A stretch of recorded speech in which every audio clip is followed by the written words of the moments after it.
Welcome to the History of Kudzu, the vine that ate the South. I would like to introduce to you the arch nemesis of the southern United States and one of the most invasive weeds on the East Coast. I'm Scout Thuan, a BT student studying plant science who grew up in Richmond, Virginia, where kudzu has invaded every ditch or disturbed roadside in my area.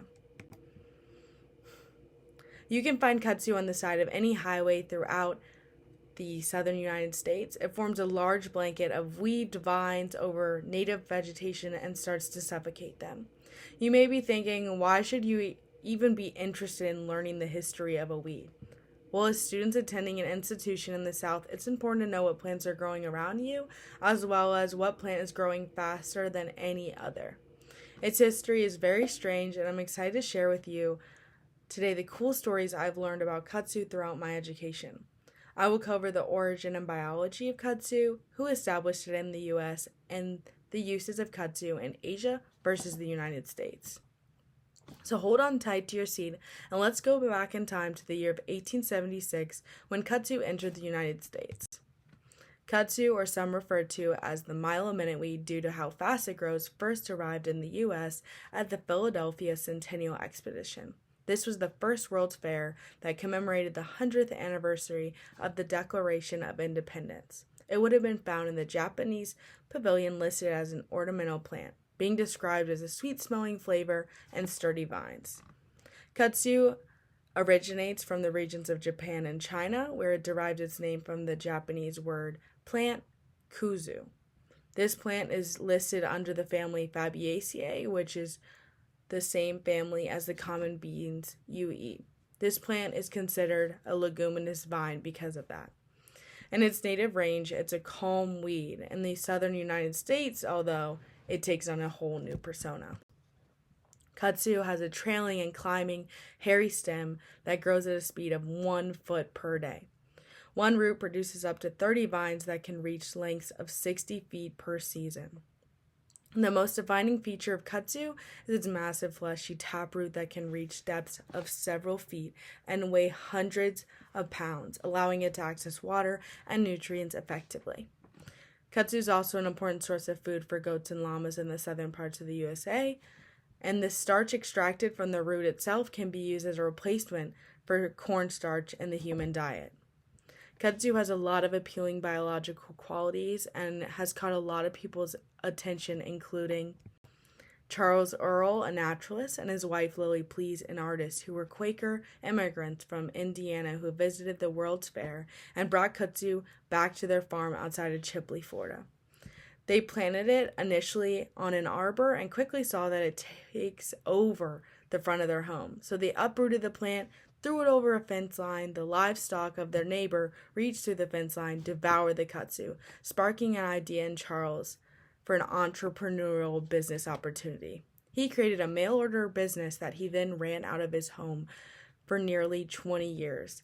He saw the potential in kudzu for being a foraging crop, a nitrogen fixer, erosion control, and as a replacement for fields during drought seasons. The U.S. Post Office couldn't believe that it would grow that fast, so they stopped delivery and opened a mail fraud investigation. But the main selling point of this whole idea of kudzu as a wonder crop was from Channing Cope, a radio show host in the southern U.S. who has a lot of sway over farmers. He said, "Cotton isn't king in the South anymore. Kudzu is king," and people really started to believe it. 1934, the U.S. Soil Conservation Service encouraged southern farmers to plant kudzu and placed a large order with the police because they were trying to utilize the plant as a forage crop and fill dry soil with the plant during bad cotton growing seasons. After this order was placed, 3 million acres of kudzu were planted. Kudzu was used tremendously in the South from 1940 to 1950, but this did not last very long. By 1953, the U.S. government stopped advocating for kudzu because it started to take over the fields it was planted in and took tremendous effort to get out. By 1970, kudzu was declared as a weed due to how fast it grew and labor-intensive it is to remove.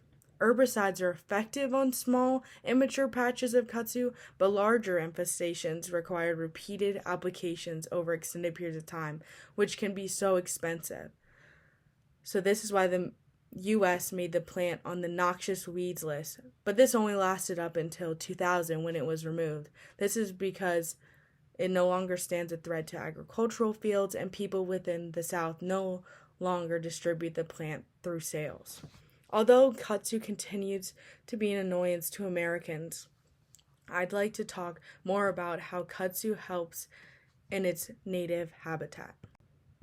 In Eastern Asia, there's a long history of using kudzu for food, fiber, and medicine. Leaves, tender shoots, and flowers are eaten raw and cooked. Starch derived from the roots is used as a thickening agent to coat foods before frying. The dried root itself has been used for thousands of years in traditional Chinese medicine to treat a variety of maladies, including digestive disorders, diabetes, colds, cardiovascular problems, alcoholism, and the symptoms of menopause. The fiber from the stems has been used to make paper, fabric, basketry, and rope.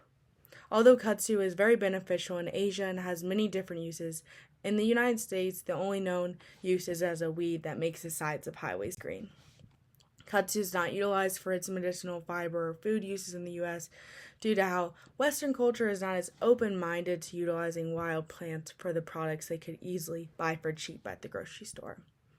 Blaustein from the World Conservation Union wrote that as conservationists and land managers fight a continuous fight and losing battle with kudzu's march across the landscape, others not involved in the fight mistake kudzu's invasion and degradation of lands and spaces as a natural process.